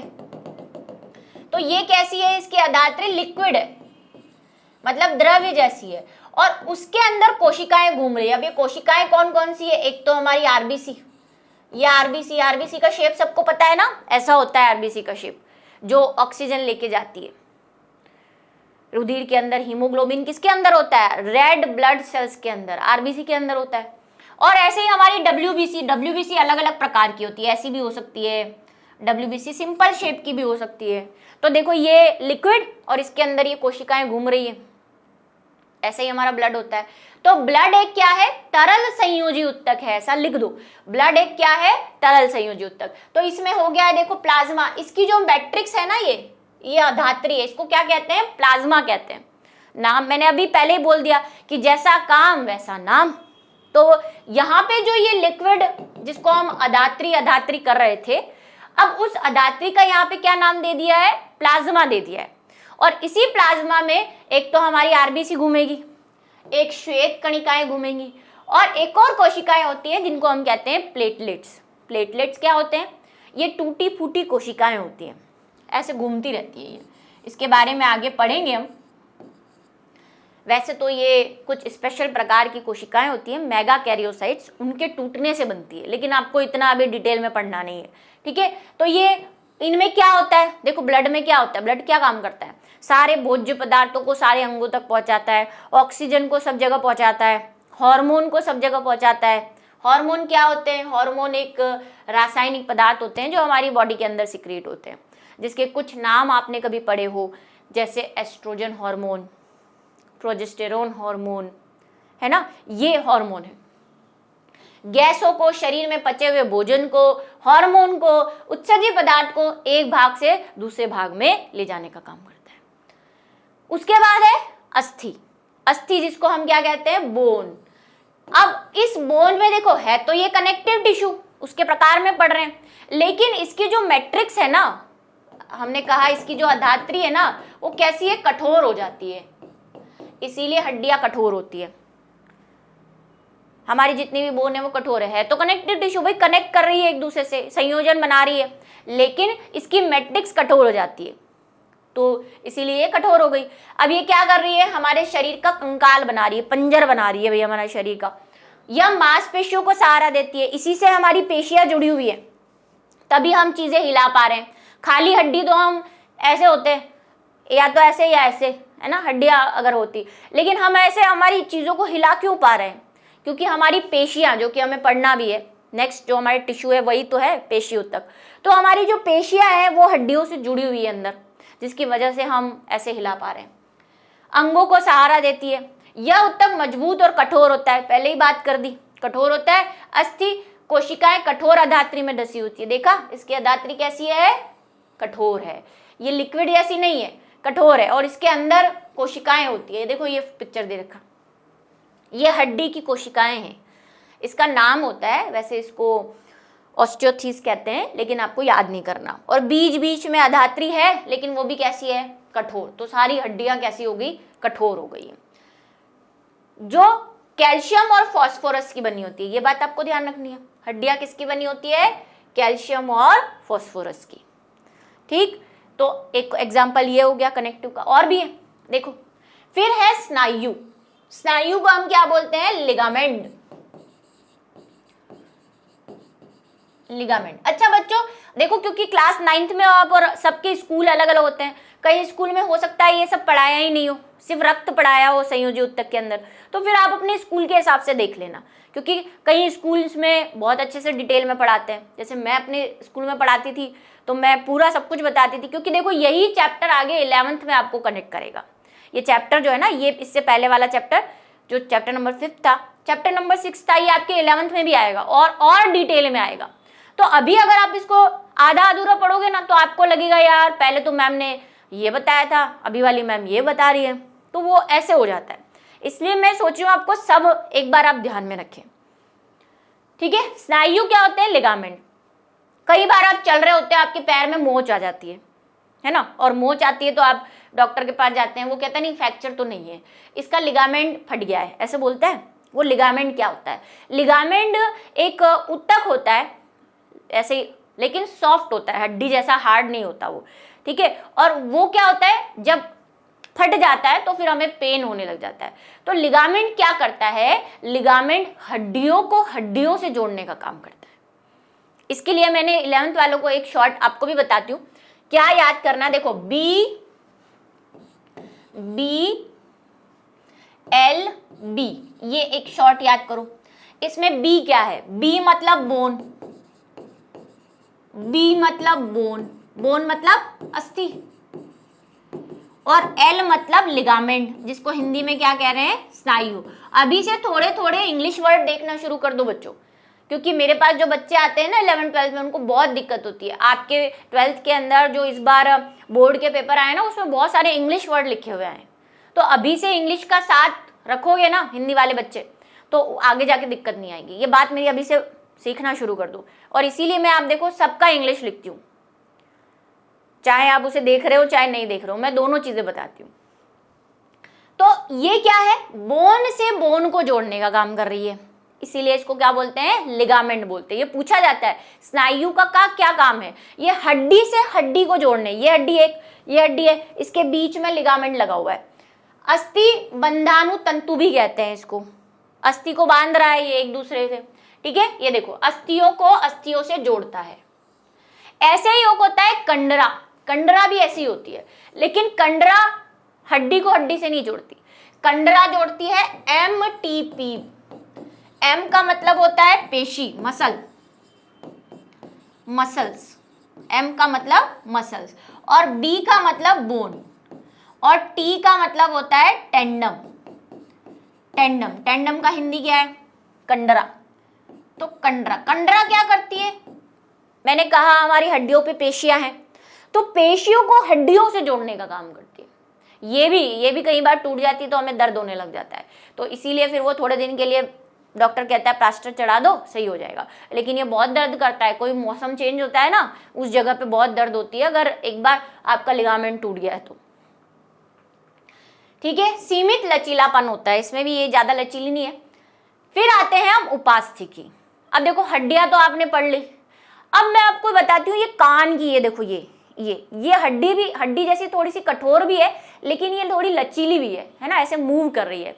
ये हड्डी नहीं है, इसको हम कहते हैं उपास्थि। अस्थि शब्द तो आ ही रहा है तो थोड़ी बोन जैसी, लेकिन थोड़ी सी कोमल है, बेचारी सॉफ्ट है। इसको कहते हैं कार्टिलेज, इंग्लिश में क्या कहते हैं इसको, कार्टिलेज कहते हैं। आपके कान में देखो, यहाँ पे आपकी नाक के दोनों के बीच में एक हड्डी है, ये वाली देखो हिल रही है, ये छोटी सी, ये है उपास्थि। तो ये हड्डी जैसी थोड़ी सी कठोर भी होती है और थोड़ी सी सॉफ्ट भी होती है। और कहाँ पाई जाती है? आपके गले में जो आपकी श्वास नली है ना, वहां पे भी पाई जाती है, बहुत जगहों पे होती है। अभी 2 एग्जाम्पल आप याद कर सकते हो, ठीक है। ये क्या होती है? पर्याप्त स्थान रखती है और ठोस अधात्री होती है। इसमें भाई प्रोटीन शर्करा की बनी होती है ये। और कहाँ पाई जाती है? चिकनी होती है। उपास्थि नाक में बताया आपको, कान में मैंने कहा, आपका गले में, कंठ में भी पाई जाती है, श्वास नली में भी पाई जाती है। तो उदाहरण आप याद रखेंगे कहाँ कहाँ पाई जाती है, पूछ सकते हैं। उपास्थि कहाँ पाई जाती है? 2 उदाहरण दो, उदाहरण बहुत याद करने, ठीक है। चलो ये देखो, ये वही डायग्राम है हमने पहले देखा था, ये सब इसके अंदर मिक्स है। कुछ रेशे भी हैं यहाँ पे, तंतु भी पाए जाते हैं संयोजी उत्तक के अंदर। उसके बाद है वसा उत्तक। वसा उत्तक क्या होता है? वसा उत्तक, हाँ एरियोलर छूट गया भाई। एरियोलर उत्तक क्या होता है? ये जगह जगह पे घुसा हुआ रहता है, जहां जगह मिले नहीं के वहां घुस जाता है। सबसे ज्यादा हमारी बॉडी में यही उत्तक मिलेगा, एरियोलर टिश्यू, ब्लड से भी ज्यादा। जहां जगह मिली वहां घुस गया, जहां जगह मिली वहां घुस जाता है ये, है ना। ये त्वचा मांसपेशियों के बीच, रक्त नलिकाओं के चारों ओर और अस्थि मज्जा में भी पाया जाता है। अस्थि मज्जा क्या होती है? नसें तो समझते ही हो, हमारी जो बोन है ना लंबी लंबी, जैसे ये बोन है, इसमें है ना एक जगह होती है यहाँ पे, उसको बोलते हैं अस्थि मज्जा, बोन मैरो। बोन मैरो कहते हैं इसको, क्या कहते हैं? Bone marrow. इंग्लिश वर्ड याद रखें। इधर हमारा ब्लड बनता है, जो रक्त बनता है ना हमारा, वो यहीं पे बनता है, ठीक है। तो ये बोन मैरो में भी पाई जाती है। ये उत्तक की मरम्मत में सहायता करती है, आंतरिक अंगों में सब जगह पाई जाती है ये। उसके बाद है हमारा वसा उत्तक। आपकी जितनी भी फैट है बॉडी की, या आप कह रहे हो हम मोटे हो रहे हैं, फैट जमा हो रही है, ये फैट कहाँ भरी होती है? ये भरी होती है वसा उत्तक के अंदर, हमारी त्वचा के नीचे वसा उत्तक होता है। और जैसे जो सर्दी में जो बहुत ज़्यादा ठंडे इलाकों में जो जीव पाए जाते हैं, जंतु जैसे भालू वालू है, उनकी त्वचा में और ज़्यादा फैट होता है सर्दी से बचाने के लिए। तो ये फैट को जमा करता है भाई। वसा उत्तक होता है त्वचा के नीचे, देखो आंतरिक अंगों के बीच में भी होता है। और इसमें वसा की गोलियां होती हैं, फैट की गोलियां होती है। जो भी फैट आप खा रहे हो वो सब यहाँ पे जाके जमा होता है। ये वाला डायग्राम ये देखो, ये फैट की गोलियां हैं, छोटी छोटी गोलों के रूप में। अगर हम स्किन को खोद के देखें, खोद के मतलब काट के माइक्रोस्कोप में देखें। अब है पेशी उत्तक। पेशी उत्तक मतलब अभी बात की हमने कि हमारा कंकाल, अगर सिर्फ कंकाल होता तो हम कैसे मूव करते, हम ब्रेक डांस कैसे करते, हम चलते कैसे, हम फिरते कैसे। तो हड्डियों को चलाने के लिए हमारे पास क्या है? पेशी उत्तक है, यानी कि मसल्स है। तो अब मस्कुलर टिश्यू की बात कर लें। 2 पढ़ लिया हमने, उपकला पढ़ लिया, संयोजी पढ़ लिया। अब बात करेंगे पेशियों की। तो पेशी उत्तक क्या है? मसल्स। जितनी भी मसल्स हैं सारे आप मसल्स की हेल्प से ही हिला पा रहे हो। ये जो मैं अपना जबड़ा हिला रही हूँ, मुंह हिला रही हूँ, ये भी पेशियों की वजह से हिला रही हूँ। तो ये क्या होती है? ये कोशिकाएं लंबी होती है और इसलिए इसे तंतु भी कहा जाता है। इस उत्तक में अंतराली पदार्थ बहुत कम होता है, ठीक है। ये कैसी होती है? इनकी कोशिकाएं भी एक दूसरे से चिपकी हुई है, लेकिन इनमें बीच में गैप कम है ना, अंतराली पदार्थ नहीं है। पेशी उत्तक मुख्य लक्षण संकुचनशीलता होता है। भाई ये संकुचन करती है, संकुचन कर रही है तभी आप अपने हाथ पैरों को हिला रहे हो। मतलब ये ऐसे संकुचित होती है फिर रिलैक्स होती है, संकुचित होती है फिर रिलैक्स होती है। संकुचन मतलब कॉन्ट्रैक्ट होना। तो ये कॉन्ट्रैक्ट होती है और इसीलिए हम गति कर पाते हैं। ये 3 प्रकार की होती है। ये भी बहुत इंपॉर्टेंट क्वेश्चन है आपके लिए, शायद पीछे है भी। आपको इसमें अंतर पूछा जाता है कि पेशियां कितने प्रकार की होती है, तीनों में अंतर बताओ। तो 3 प्रकार की पेशियां हैं हमारे पास। सबसे पहली पेशियां जो अभी तक हम बोलते आए हैं, जिनको हम कहते हैं कंकाली पेशियां या रेखित पेशियां, क्योंकि ये कंकाल से जुड़ी हुई है, हमारे स्केलेटन सिस्टम से जुड़ी हुई है, इसलिए इनको रेखित पेशियां या कंकाली पेशियां कहते हैं। रेखित क्यों कहते हैं? क्योंकि जब हम इसको खोल के देखते हैं, जगह देखने दो मुझे, जब हम इसको माइक्रोस्कोप के अंदर देखते हैं तो हमें इसमें रेखाएं दिखाई देती है। देखो यहाँ पे भी दिख रही है, ऐसे बैंड्स दिखते हैं इनमें, ऐसे, फिर थोड़े बैंड यहाँ पे दिखेंगे और ऐसे भी दिखते हैं, ऐसे ऐसे ऐसे बैंड्स दिखते हैं। इसीलिए इनको क्या बोलते हैं? रेखित पेशियां बोलते हैं। ये रेखित पेशियां क्या करती है, बहुत बहु केंद्रकी होती हैं, केंद्रक बहुत सारे हैं इनके पास। ये देखो ये ब्लू कलर के इसके केंद्रक है, तो न्यूक्लियस बहुत सारा है, और इनमें हल्के और गहरे रंग की रेखाएं दिखाई देती है। ये गहरे रंग की है, बीच में जहां नहीं है वो हल्के रंग की दिखती है ना, हल्का गहरा ऐसे बन रहा है, एक गहरा फिर हल्का फिर गहरा फिर हल्का। यहाँ पे भी देखो हल्का गहरे रंग की पट्टियां दिखाई दे रही है, इसीलिए इनको रेखित पेशियां कहते हैं। और कंकाल से जुड़ी हुई है इसलिए इनको कंकाली पेशियां भी कहते हैं। इनका एक और नाम है, इनको ऐच्छिक पेशियां भी कहते हैं। ऐच्छिक पेशियां क्यों, इंग्लिश नाम क्या है, वॉलेंटरी मसल्स, उसका इंग्लिश लिखा हुआ है स्ट्रेटेड मसल्स या फिर स्केलेटन मसल्स। ऐच्छिक पेशियां क्यों भाई, आप चाहो तो आपका हाथ हिलाओ वरना नहीं हिलाओ, आप चाहो तो मुंह हिलाओ जबड़ा नहीं तो नहीं। मैं अभी बोल दूं कि नहीं मैं तो बोलूंगी नहीं, मुंह बंद कर लूँ अपना क्लास के अंदर, तो क्या आप जबरदस्ती बुलवा सकते हो मेरे से, नहीं, मेरी मर्जी है, बोलूँ तो बोलूँ नहीं तो नहीं बोलूँ। तो ये पेशियां कहाँ जुड़ी होती है, जहां पे हमारी मर्जी चलती है, जबड़ों में, हाथों में, पैरों में, जहां पे हम चीजों को अपनी मर्जी से हिला पाते हैं, है ना, चाहूँ तो डांस करूँ चाहे तो ना करूँ, मेरी मर्जी। तो जहां पे आपकी मर्जी चलती है वहां पे इस प्रकार की पेशियां पाई जाती हैं, और ये ज्यादातर कंकाल पे ही आपकी मर्जियां चलती है, ठीक है। तो ऐच्छिक पेशियां भी कहते हैं इनको, यहाँ पे आंसर लिखा हुआ है क्योंकि ये हमारी इच्छा अनुसार गति करा सकती है। इनको कंकाल पेशियां भी कहते हैं क्योंकि ये अधिकतर हड्डियों से जुड़ी होती है। दोनों आंसर्स मिल गए, क्यों कहते हैं भाई, सवाल पूछ सकते हैं ये वाला, ठीक है। दूसरी प्रकार की जो हमारे पास पेशियां हैं वो क्या करती है, अरेखित है। अरेखित का मतलब इनमें वो लाइंस नहीं है, ये सिंपल है, कुछ ऐसी होती है, ये तुर्कु रूपी, इसको बोलते हैं तुर्कु रूपी। और केंद्रक भी एक ही होता है इसमें, ठीक है, एक केंद्र की होती है, लंबी होती है और तुर्कु रूपी होती है, स्पिंडल जैसी। ये देखो ये स्पिंडल जैसी है, और शाखित रहित होती है, शाखाएं नहीं है इसमें, सिंपल है ये बेचारी। ये देखो ये रही एक केंद्रक और ऐसी, इसमें आपको कहीं भी रेखाएं नजर नहीं आ रही। ये कहाँ पाई जाती है, ये तो एक एग्जाम्पल यहाँ पे दे रखा है आपके आहार नाल का, आपके बड़ी आंत और छोटी आंत है ये, लेकिन जितने भी आपके अंतरांग है, मतलब अंदर वाले जो ऑर्गन हैं, जैसे कि पाचन तंत्र, श्वसन तंत्र, आपकी ये पलकें झपक रही हैं, अपने आप झपकती रहती है, आपका कोई कंट्रोल नहीं है उस पर, है ना, अपने आप ही झपक रही है। कुछ देर कुछ टाइम तक इसको रोक सकते हैं लेकिन ज्यादा टाइम तक नहीं। तो ये इनको क्या बोलते हैं, अनैच्छिक पेशियां भी बोलते हैं। अब ये ऐसी जगहों पर पाई जाती है जहां पे हमारी मर्जी नहीं चलती, जैसे दिल का धड़कना, हमारी मर्जी नहीं चल रही, धड़क रहा है अपने आप ही। हालांकि हार्ट वाली मसल्स तीसरे प्रकार की मसल से अलग आएगी। आपकी आहार नाल है, आप आज ये थोड़ी सोचते हो आज तो मैं अपनी आहार नाल से ज्यादा खाना पचवाऊंगा और उसको ज्यादा हिलाऊंगा, ऐसा कर सकते हो क्या, नहीं कर सकते।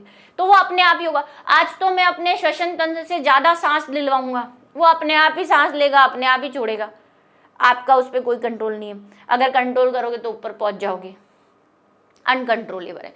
तो वहां पे ऐसी मसल्स पाई जाती है, ठीक है। इनमें इच्छानुसार प्रारंभ या बंद नहीं कर सकते, इसीलिए इनको चिकनी पेशियां भी कहते हैं। अच्छा, इसका दूसरा नाम भी याद रखें, लिखा हुआ है वहां पे चिकनी पेशियां। अनैच्छिक पेशियां भी कहते हैं, इनकी गति का नियंत्रण करती है, ठीक है। और ये कहाँ पाई जाती है, आंख की पलक, मूत्र नलिका। ये थोड़ी सोचते आज तो मैं ज्यादा टॉयलेट जाऊंगा, भाई आपकी मर्जी है क्या, जब आएगी टॉयलेट तभी तो जा पाओगे। तो मूत्र पे, फेफड़ों पे, आपके लंग्स पे, ये सारी पेशियां पाई जाती है। ये है सबसे स्पेशल, ये दोनों की मिली जुली है। अब इसमें रेखाएं भी पाई जाती है लेकिन ये अनैच्छिक है। जैसे दिल के लिए हम बोलते हैं भाई दिल पे किसी का जोर नहीं, वो तो कहते ही हैं, वो वैसे वाले फ्लो में कहते हैं। लेकिन साइंस में भी भाई दिल आप कंट्रोल नहीं कर सकते, अपने आप धड़केगा, आपका कोई कंट्रोल नहीं है। तो इसमें दोनों का मिला जुला रूप पाया जाता है। इसमें कुछ हरकतें इसकी रेखाओं रैखित पेशियों जैसी है, क्योंकि इसमें देखो हल्के और गहरी पट्टियां पाई जाती है। कुछ हरकतें इसकी अरेखित जैसी है, जैसे देखो इसमें एक केंद्र की पाया जा रहा है, केंद्रक एक ही है। अरेखित पेशियों में एक केंद्रक था, रेखित पेशियों में तो बहुकेंद्रक था। तो कुछ लक्षण इसमें रेखित पेशियों के हैं, कुछ लक्षण इसमें अरेखित पेशियों के। बैंड्स पाए जा रहे हैं इसलिए रेखित है, और एक केंद्रक है और ये शाखित भी है। देखो फोटो, दोनों का मिला जुला रूप है। ऐसे इनमें शाखाएं भी है, ये देखो एक दूसरे से जुड़ी हुई है, ऐसे शाखाएं निकल रखी है इसमें। और केंद्रक भी बहुत सारे हैं।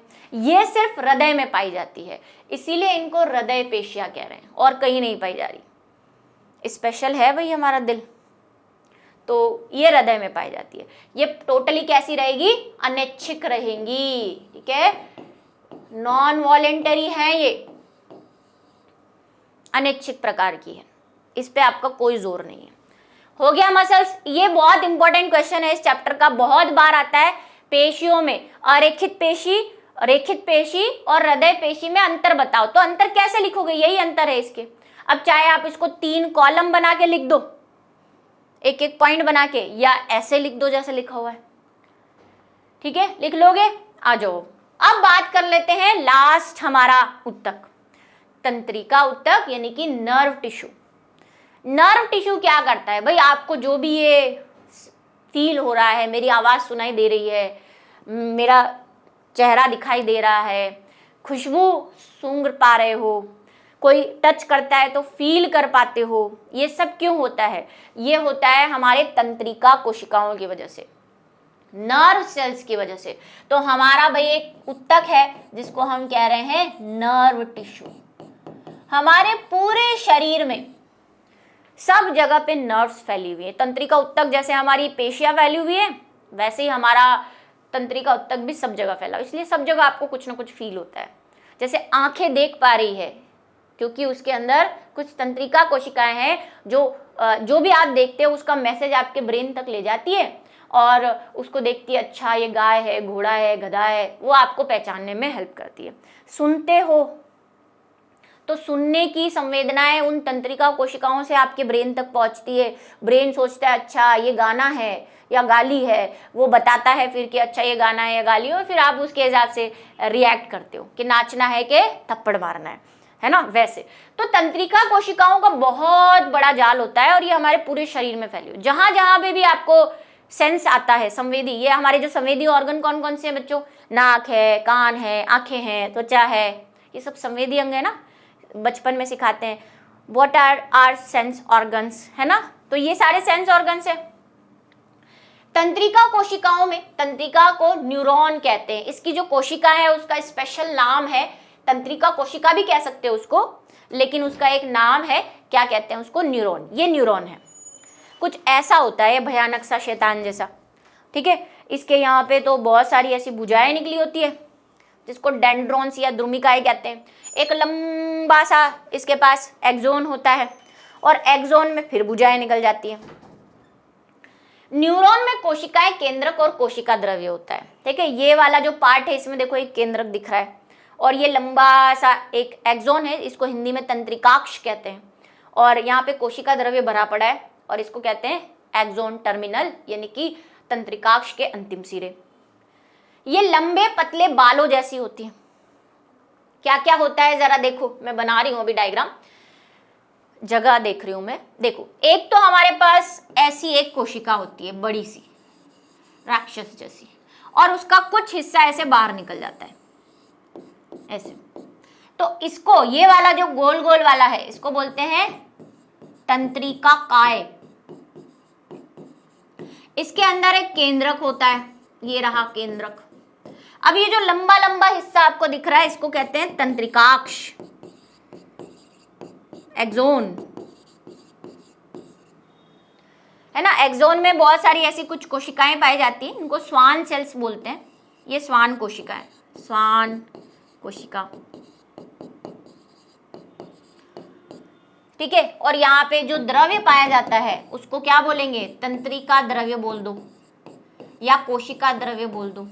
अब ये जो यहाँ पे आपको ये जो दिख रहे हैं ना अलग अलग डिजाइन, इस पे कुछ ऐसे रेशे पाए जाते हैं ऐसे, इनको क्या बोलते हैं? इनको बोलते हैं द्रुमिका। हिंदी में क्या बोलते हैं इसको? द्रुमिका। और डेंड्रॉन्स भी बोलते हैं इनको। डेंड्रॉन्स इंग्लिश वर्ड है, ठीक है, हिंदी इंग्लिश सब बता दिया। ये अंतिम सिरे हैं, ये अंतिम सिरे हैं। तो हमारी एक न्यूरॉन ऐसी होती है, क्वेश्चन आता है इस पे, तंत्रिका कोशिका का नामांकित चित्र बनाओ या न्यूरॉन का नामांकित चित्र बनाओ, तो ऐसा बना दोगे। एक मैंने यहाँ पे भी बनाया है, इसके हिंदी नाम मैंने लिख दिए हैं, तो वहां से आप हिंदी नाम लिख सकते हो, ठीक है, बुक में भी दे रखा है। अब ये तंत्रिका है ना आपस में जुड़ी हुई रहती है। जैसे देखो ये एक तंत्रिका है, ऐसे देखो पीछे से एक और जुड़ रही है, ऐसा वाला हिस्सा जुड़ रहा है, तो ये आपस में जुड़ी हुई रहती है। हमारे यहाँ से यहाँ तक करोड़ों कोशिकाएं हैं, तंत्रिका कोशिकाएं। अब वो एक से दूसरे को सिग्नल पहुंचाती है। जैसे आपने कुछ टच किया, कोई गर्म चीज टच कर ली, अब आप देखा नहीं, जैसे गर्म चीज को टच करते हो आपका हाथ ऐसे हट जाता है। कैसे हो पाता है? ये बहुत स्पीड से काम करती है। 1 सेकंड के 1 लाखवें या 10 लाखवें हिस्से में काम हो जाता है इनका। जैसे ही आप किसी चीज को टच करते हो, एक तंत्रिका कोशिकाएं हैं बहुत सारी यहाँ पे एक दूसरे से जुड़ी हुई, कोशिका को सिग्नल मिलता है, वो सिग्नल को इधर से इधर, इधर से इधर, इधर से इधर लेके ब्रेन के पास जाती है। ब्रेन उसको सोचता है अच्छा गर्म है, ब्रेन वापस सिग्नल पहुंचाता है कि हाथ हटा लो, तो अपना हाथ हट जाता है। लेकिन ये कितनी स्पीड से होता है, तो आप सोचो कैसे काम कर रही होगी। सेकंड के भी बहुत छोटे से हिस्से में हो जाता है। तो ये क्या करती है? संयोजी उत्तक के साथ मिलके काम करती है। भाई ब्रेन में हमारे बहुत सारी तंत्रिका कोशिकाएं, हमारी जो ब्रेन है ना वो इन्हीं से मिलके बना हुआ है, तंत्रिका कोशिकाओं से। ठीक, तो अब इसके कार्य क्या है? कार्य पूछ सकते हैं। पहला, संवेदनाओं को पहुंचा रही है, सेंसेस, मैंने कहा हंसना, देखना, सुनना, टच करना, ये सारे संवेदनाएं इससे आती है।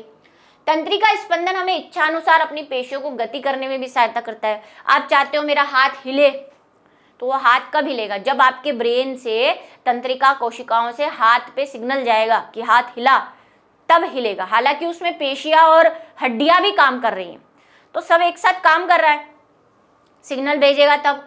तंत्रिका पेशियां उत्तकों का कार्यात्मक संयोजन भी करती है। सब उत्तक आपस में अंदर जो कामकाज हो रहे हैं उसका कंट्रोल भी थोड़ा बहुत ये करती है, क्योंकि ब्रेन से कंट्रोल हो रहा है सब कुछ। यह संयोजना उत्तेजना के अनुसार जंतुओं की गति प्रदान करती है। वही जैसे ही आपने गर्म चीज टच करी, आपका हाथ हट गया, है ना, तो ये उत्तेजना जैसे ही होगी वैसे आप काम करोगे। तंत्रिका कोशिकाएं बहुत शीघ्र उत्तेजित होती है, बहुत स्पीड से काम कर रही है, और इस उत्तेजना को बहुत ही शीघ्र पूरे शरीर के एक स्थान से दूसरे स्थान तक पहुंचा। कितनी जल्दी पहुंचा सिग्नल? गर्म चीज टच कर ली या सुई चुभ गई, कितनी जल्दी सिग्नल गया, कितनी जल्दी सिग्नल आया और हाथ हट गया, तो बहुत शीघ्र ही एक स्थान से दूसरे स्थान तक पहुंच जाती है। ठीक है, तो ये थे हमारे तंत्रिका के कार्य। और ये कहाँ होती है? मैंने आपसे कहा मस्तिष्क और मेरुरज्जु तंत्रिका उत्तक के ही बने होते हैं। पहले ही बोल दिया, हमारा जो ब्रेन है पूरा तंत्रिका कोशिकाओं का बना हुआ है, प्लस हमारी जो स्पाइनल कॉर्ड है, मेरुरज्जु, मेरुरज्जु कहाँ होती है? ये ब्रेन का एक छोटी जैसी पूंछ निकली होती है, उसको हम कहते हैं स्पाइनल कॉर्ड, है ना। ये हमारा ब्रेन है, ये ब्रेन है, सबने ब्रेन का फोटो तो देखा ही होगा। ब्रेन का पीछे का हिस्सा जो होता है ऐसा, उसको बोलते हैं मेरुरज्जु। ये हमारी कशेरु की डंड के अंदर घुसा हुआ रहता है, नली के अंदर। ठीक है, तो मेरुरज्जु में तंत्रिका कोशिकाएं सभी तंत्रिका उत्तक की बनी होती है। ठीक है बच्चों, तो ये था हमारा लास्ट टॉपिक, और इसी के साथ हमारा वन शॉट जो है वो यहाँ पे खत्म होता है। जैसा कि मैंने कहा, लाइक, शेयर और सब्सक्राइब तो आप कर ही देंगे, क्योंकि सारी क्लासेस चलती हैं भाई, 9 से लेके 12 तक आपको स्टडी मिल जाएगी यहाँ पे। तो मिलेंगे नेक्स्ट वन शॉट में, तब तक के लिए